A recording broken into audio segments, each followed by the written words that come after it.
All right, these are our 9-1 notes. A linear equation is an equation that you can graph, and when you graph it, it's going to make a straight line. So we're just going to do a super quick review of what we've done before. We're going to graph this line in number 1. We always start with the B. Sorry, picture moved. We always start there, and it'll be up and down, which means I'm going to start at 1, up and down. So I'm going to put a dot right there. And then the other side, this is rise over run. That says run, I promise, R-U-N. So I'm going to go up 3, 1, 1, 2, 3, over 1. So that's the line that line makes. We're going to do the same thing in number 2. We start at the 3, and we're going to rise 1 and run 2.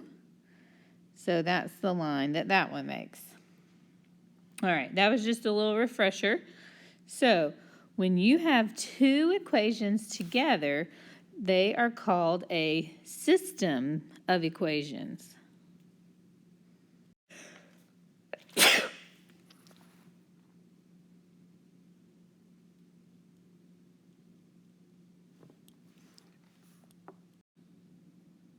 Now, to determine if a coordinate is a solution for an equation, we are just going to replace the x and y coordinate into each equation.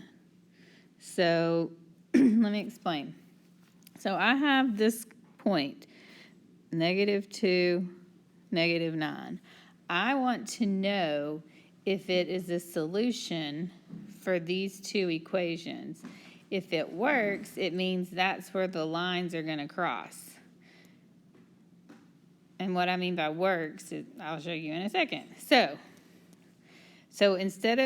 we're trying to take out all the letters out of here. So instead of y is a -9, because that's what I wrote right there, equals, I write down the 4. Instead of x, it's a -2 minus 1.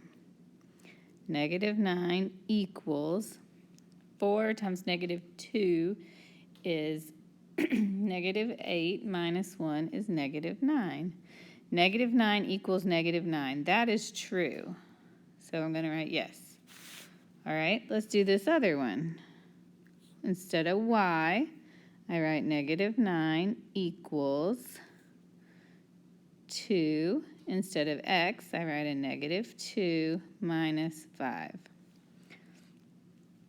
-9 equals 2 times -2 is -4 minus 5 is -9. All right, -9 equals -9. That's a yes. If you have gotten the answer 1 equals 1, 6 equals 6, any of those that are true, you would write yes. If I get 2 yeses, that means that yes, this is where those two lines cross. Let's work another one.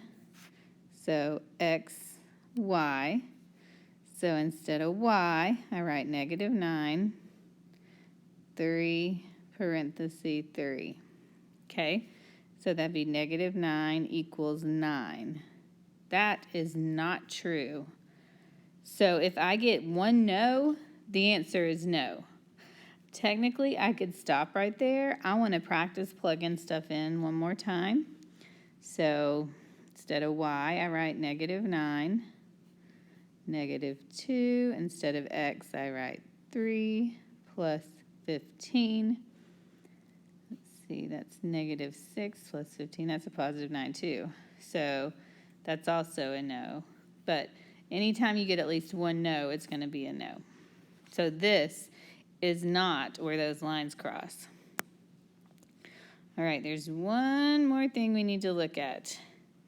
So there are 3 possible answers for systems of equations.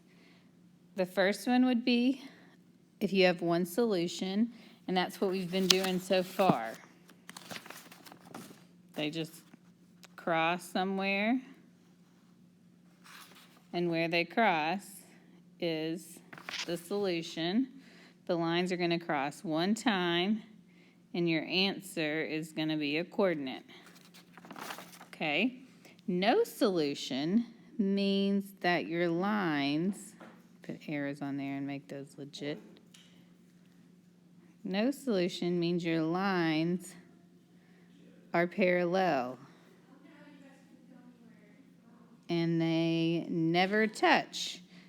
So if they never touch, they don't have any solutions.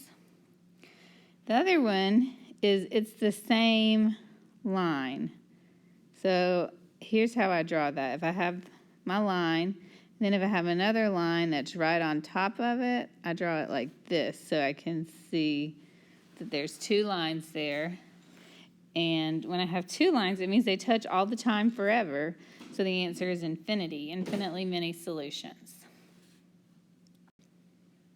All right, on this page, I want you to do 1 through 4. You'll take your X and your Y, and you'll plug it in. If you get 2 yeses, the answer is yes. If you get any no's, you can stop with that problem and go on to the next one because you know it's a no. When you're done with that, on this back side, I need you to tell me the solutions for each of these 5 through 10, and then draw me examples for 11, 12, and 13. Thank you.